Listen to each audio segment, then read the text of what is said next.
Hello, this video is going to be about photons, the wavelength frequency equation, as well as the Planck's constant.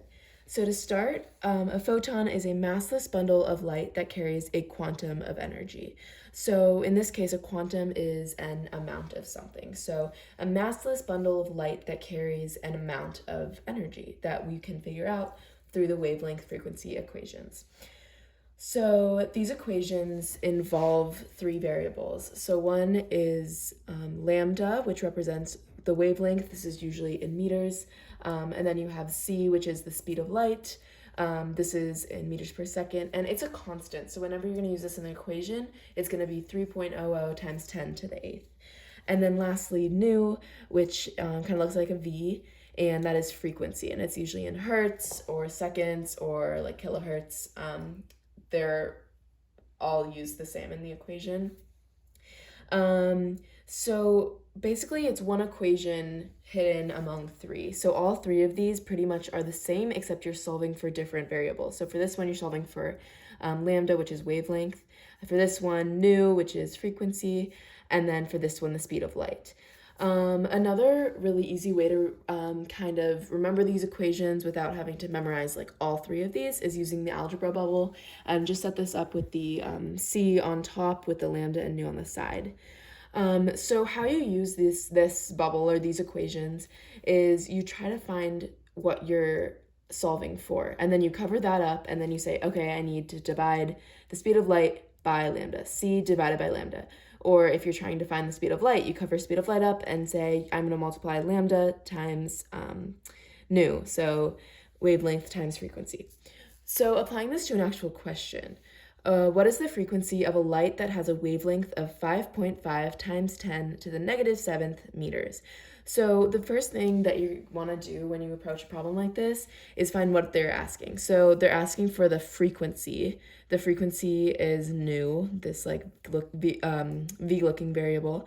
So then you go to the algebra bubble or one of these equations. So frequency, you find the equation either that is equal to nu frequency, or you can go to the algebra bubble, cover up nu, and go c over lambda. So write out that equation first.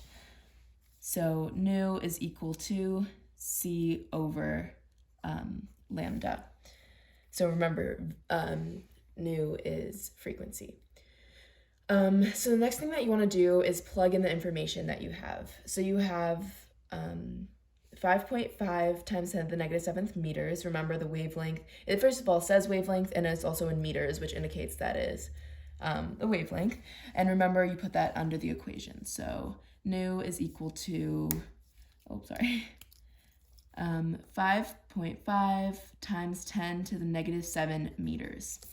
Okay, so all you need to do next is find c. And remember, c is a constant. So c is going to be 3.00 times 10 to the 8 meters per second. So c is always going to be 3.00 times 10 to the 8th. You can have different speeds of lights, but if you're going to be using it in the equation, it's the same. So 3.00 times 10 to the 8th meters per second. And then you can just plug this into your calculator. This should give you 5.5 times 10 to the 14th. And then I'll just put seconds for one. So as you can see here, you can kind of see it's really important to include units because you can see the canceling of m, and then this is m over s. So 1 over s is s to the negative first, I guess. And then this is your answer. This is the frequency. Okay, so moving on to another question. So try to pause the video and try to do this one by yourself, and then I'll go over the answer. Okay, so we're going to start with what is the wavelength of a microwave with a frequency of 4.2 times 10 to the 8th hertz. So we know that we want to find wavelength. Remember, wavelength is lambda. So I'm going to cover lambda up. So up here, I need to divide c and nu. So I'm going to always write the equation out first. So lambda is equal to c over nu, or c over frequency.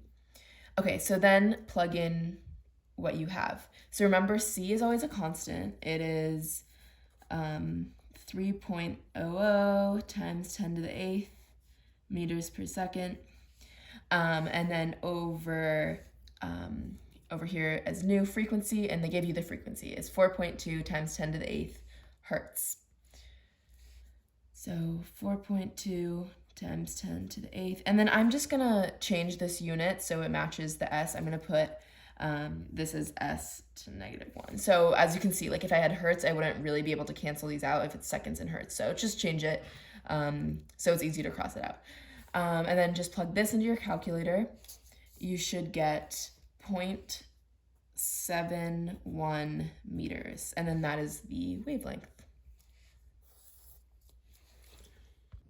Okay, moving on to Planck's equation. So this equation is very similar to the idea of frequency and wavelength equation. However, it has some different variables, including E, which is equal to energy, and it has the units of joules. H, this is another constant, Planck's constant, 6.63 times 10 to the -4th joules per second, or it can be per hertz, or and you may have read that this relates energy of a photon to its frequency, and this equation is just exactly what it means. Like, these are all related through this equation. And then nu, which is frequency, hertz, kilohertz, or seconds, over seconds. And the basically 3 equations hidden in this one equation are, you can solve for energy, I guess you probably won't be needing that one, frequency, and then the algebra bubble. So set this up with E on top and then H and V. So if we look at the question, what is the energy in joules of a photon with a frequency of 2.68 times 10 to the 6th seconds? So what I want to start with is underlining what I need to solve for. So this is asking what is the energy of a photon with a frequency of 2.68 times 10 to the 6th seconds. So we know that we have the frequency, we have nu, and we have Planck's constant. So again, we'll find the equation with energy, or just cover up energy. We'll have to do H times nu. And so then we can do E is equal to H, which is up here. You'll be given this 6.63 times 10 to the -34th joules per second. And then again, we're multiplying that by nu, or the frequency, which is given here, 2.68 times 10 to the 6. All right, so then if you just plug this into your calculator, and again, be sure that you include the units. This is super important. And this also is good for when you do like more complex dimensional analysis, to make sure you're like keeping track of all of your numbers. Okay, so I got 1.77684 times 10 to the -27th. So that is our answer. E is equal to 1.7. I get with sig figs there's 3, so 1.78 times 10 to the -27th, and then this is asking for joules, so joules. But what if it's asking in kilojoules? So again, this is just more dimensional analysis. So remember, we have our 1.78 times 10 to the -27th joules over 1 times, and then remember we put joules on the bottom, kilojoules, and then there are 1,000 joules in 1 kilojoule. So just divide this number by 1,000, and that should give you 1.77 1.78 times 10 to the -30th kilojoules. And be sure, sometimes they don't ask you like in kilojoules, they'll just say, what is the energy in kilojoules of a photon? So then you'll just have to do that within the equation, so just be sure that you look out for that. Okay, so for this one, try this by yourself. It is, what is the frequency of a light that has 2.84 times 10 to the -19th joules of energy? So pause the video and then come back and we'll see how you did. Okay, the answer to this problem is 4.28 times 10 to the 14th.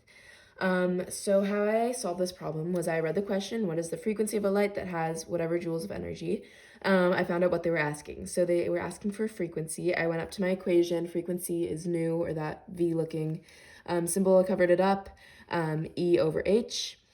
So I put that down here. Or what is the frequency? You could just go to the frequency equals E over H. And then I plugged in what I knew. So I knew that E, the energy is said here, 2.84 times 10 to the negative 19th joules over H. And then remember, H is Planck's constant, this number.